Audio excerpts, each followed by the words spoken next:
if you are hearing lots of noises, it's because the apartment complex in which Oskar resides has walls made of, I don't know, cardboard or something. Scorpion. It is extremely whatever. Leave that to their imagination. Yeah.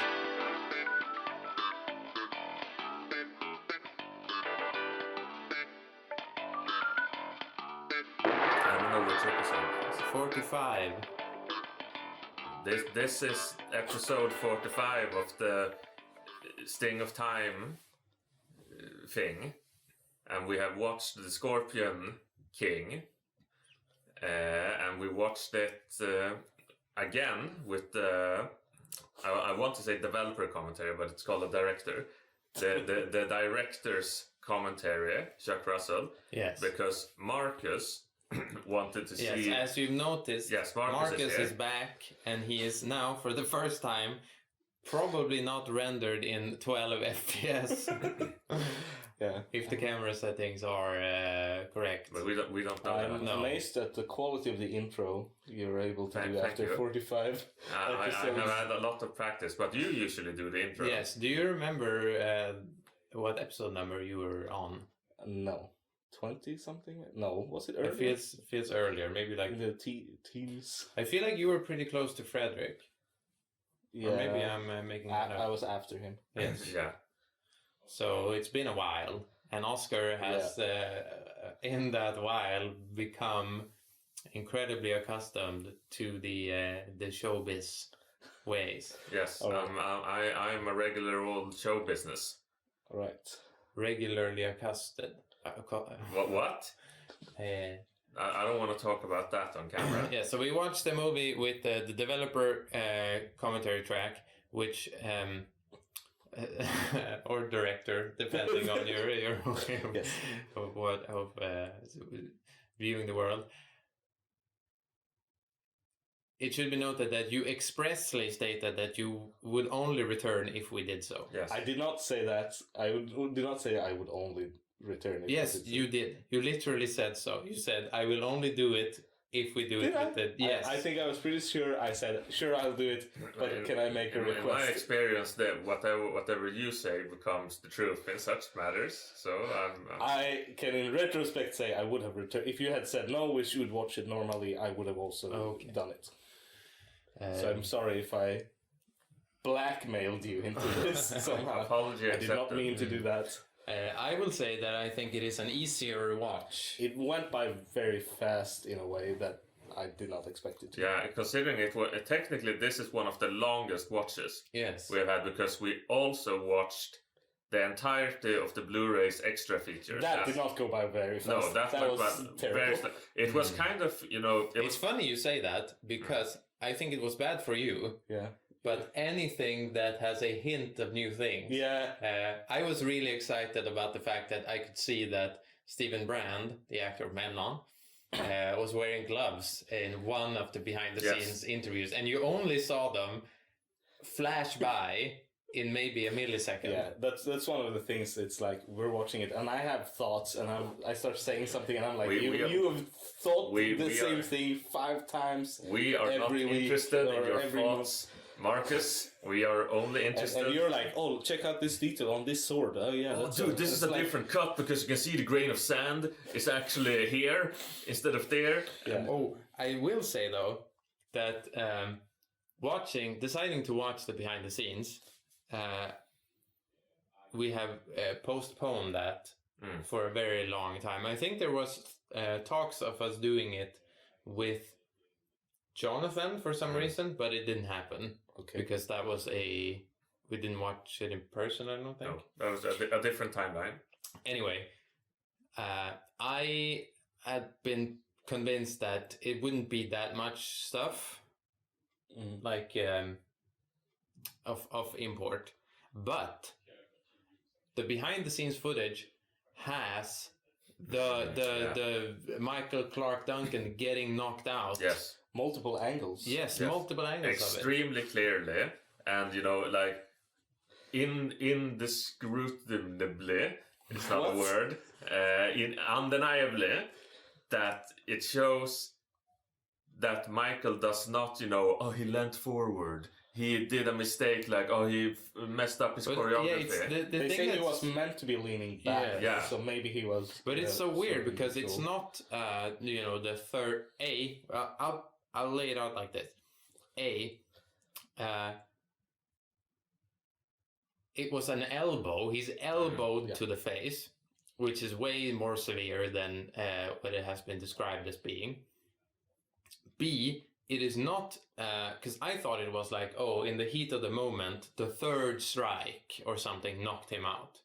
But it's literally, they're standing there, action, boom. Exactly. Yeah. It's not... it is not the third strike. It is the first impact, or whatever it's called. The new generation. Yeah, it is the new generation, not the second impact. And it was... I will say I think a little bit disturbingly graphic to me. Like it didn't... To include it, like... Yeah, well, it isn't, I suppose it isn't that bad, but it wasn't a funny outtake, because it appeared in funny outtakes. It's just like, here's Michael Clark Duncan not getting on a horse, and then... Exactly. And then it's like, and here's him potentially getting brain damage. Yes. And then the other outtakes sort of kept hammering on about how funny it was, and they showed it in slow motion several times. It's so fun, like boing, boing, the sound effects and I'm not sure. Maybe I imagined that part. There was also a lot of work done. The Rock, he felt really bad. Yeah, Poor Rock. He was really traumatized. So I don't know. The Rock clean up redemption thing. Little known fact was that actually The Rock also got brain damage from hitting Michael, and he has it to this day. Well, that doesn't explain the rest of the movie, because it was like not necessarily the first scene they shot. Apparently, according to the commentary, they shot the film completely chronologically. Yeah. The way he talks about it is like, this is the first... It's extremely weird. Like, this is the first sword fight. It's like, are you talking about the movie or the make of the movie? Because we have already seen the movie 40+ times. We want to know. Yes, it's funny because from the behind the scenes footage, it seems apparent to me that the first things they shot were I suppose it couldn't have been the first scenes entirely, but the first scenes with Memnon they shot were the throne room scenes and the fight choreography. Because that's the first time he appeared on set versus The Rock. Yeah, but they don't meet like at all. Well, they do meet in the beginning of the movie in the tent. The first scenes. Well, sorry. It seems to me that you do not know the movie as well as I have seen this 3 times now. That's quite a lot. That is a lot of times. I'm impressed. I think. I mean, I'm not up there with you, but in terms of people in the world, you 3 times is probably above average. Yeah, I feel like that's a kind of upper echelon. Yes. And in terms of thinking about the movie during like 2022, I must be like top 10 people on the planet. Because I hear you talk about those 10 people consist of anyone who has been a guest on this podcast. I wonder if, now that you've seen it 3 times, if you could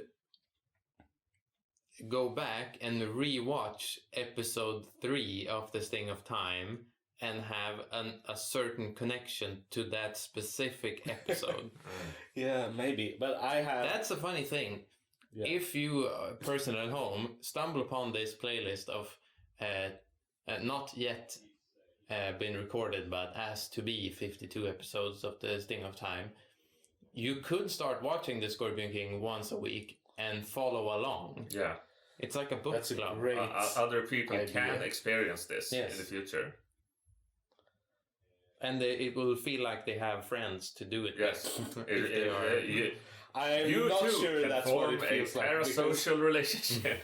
I don't know if you watch you edit them, right? So you watch these. I don't know if you at the start watch through your own Sting of Time episodes. At the start of the Sting of Time project, I did edit. There was a lot more. But then I decided it was way too much. Yes. It was enough punishment to watch the movie. So they are basically not edited at all. Yeah. So no, I don't really watch them back. So I don't think you get the experience of watching it with your friends from listening but to these.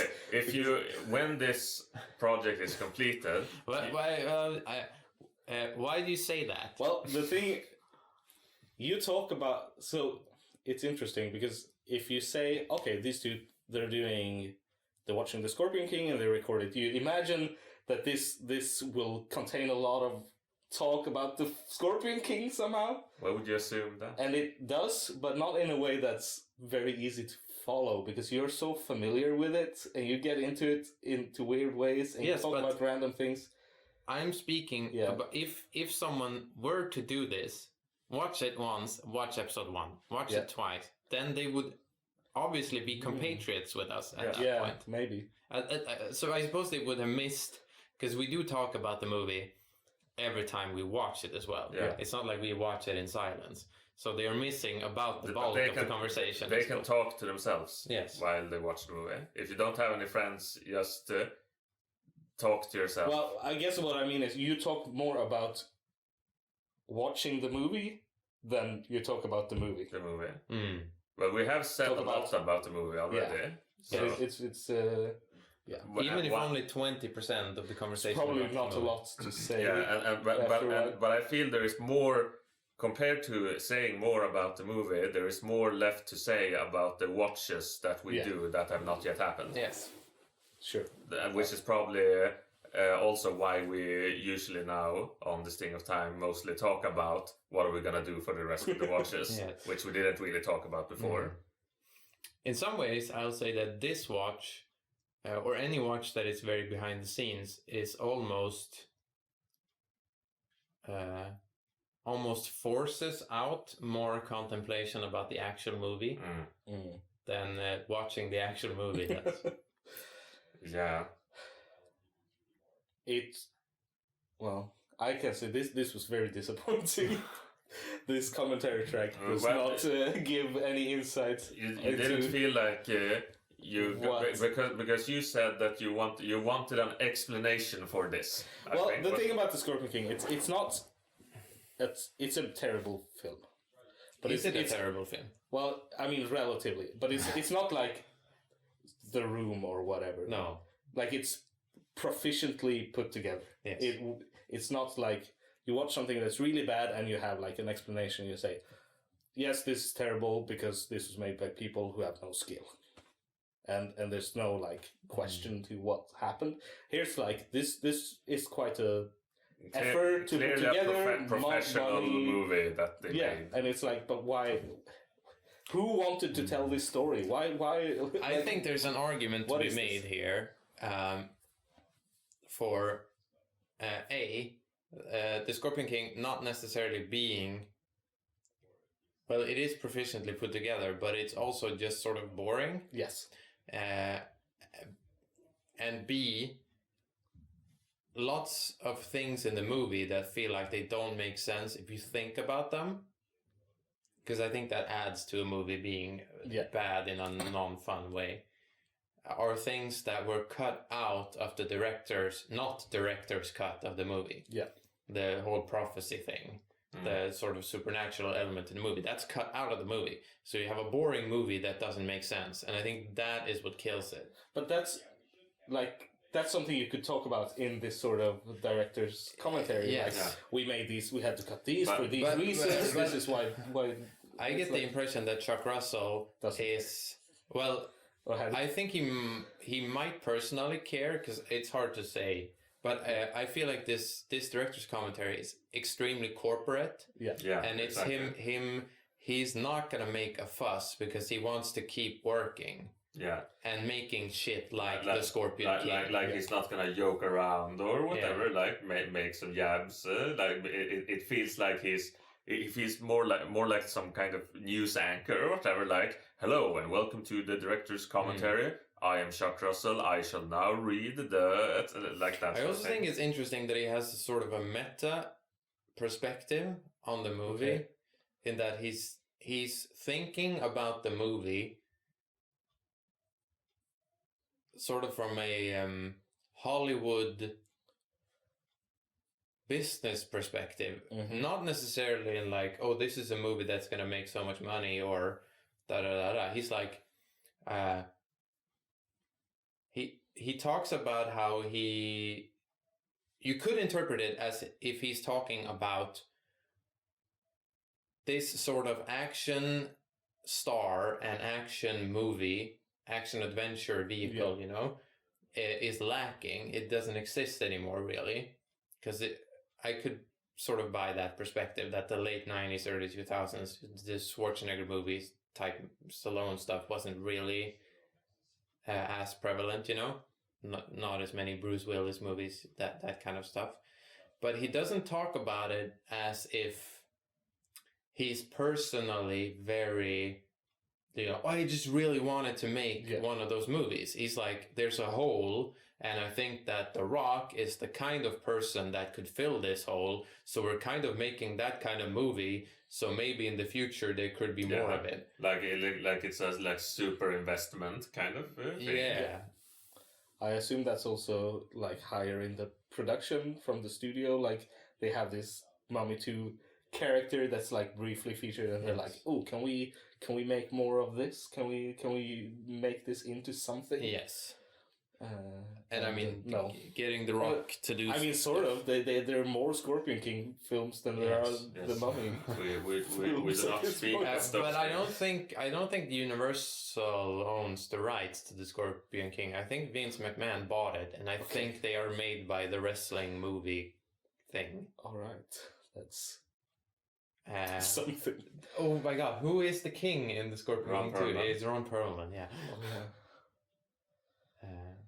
And it's kind of funny to consider the Scorpion King that the character of the Scorpion King just becomes a vehicle for random wrestling stars. Wow, I want to be The Rock too. You know, it's like that. You said it was an easier watch. Would you say it was a better watch than watching the movie? Did you enjoy it more? I mean, probably not. It's hard to say. I mean, it's easier to enjoy it like in company of others, but in terms of just what I got from viewing it, in terms of hearing the commentary, I think this was basically a waste of time. And the first one, at least, there was a few surprises and confusing things where you go, well, what is happening here? Well, would you be interested in watching it with The Rock's commentary? I mean, yes. I think I might just do that on my own, if not. Yeah, we could do back to back. I am getting weirdly like, and this is your fault, of course, obsessed with this movie. And it's contagious. Because I hear about it, but I don't have the sort of regular drudgery of actually having to watch it. So I just get to like imagine it in my head, and I get, I need to learn more about this somehow. You need to keep up with the Johnsons or whatever. The Johnsons. The Johnsons frestelse. The Dwayne Johnsons frestelse. Dwayne Johnson, and that's like Curse the Bamse side story. Is it Dwayne DWEJN? Yeah. Dwayne. Dwayne Johnson. Dwayne Johnson. I had a question about something. Oh no, I had a thought actually. Okay. Oh no, it wasn't even a question; it was a thought. Or a comment. Watching this, because I've seen this dev track twice, and I don't know where that came from. And I've seen the Dwayne commentary, and we've done Nosferatu, right? Yes. And maybe this isn't really that much of a note, but it is interesting to me to consider how much of the pain of watching The Scorpion King is tied to hearing it. Oh, yeah. Yeah. So maybe we should, of one of the 3, I think, watches we have left, maybe we should just listen to it like an audio drama. Well, you gotta consider how. Oh, you mean like that? Yeah, like that. I was gonna say I was gonna make an Evil Beware. We already know what it's like to watch a movie without saying anything or like that sort of thing. But never mind that. No, you just gonna sit I will definitely agree with you with that. That the Evil Beware doesn't say anything. Well, that is a subjective thing. But yeah, we could listen to the movie. Also, I will say that if you are hearing lots of noises, it's because the apartment complex in which Oskar resides has walls made of I don't know, cardboard or something. Scorpion. It is extremely whatever. Leave that to their imagination. Yes.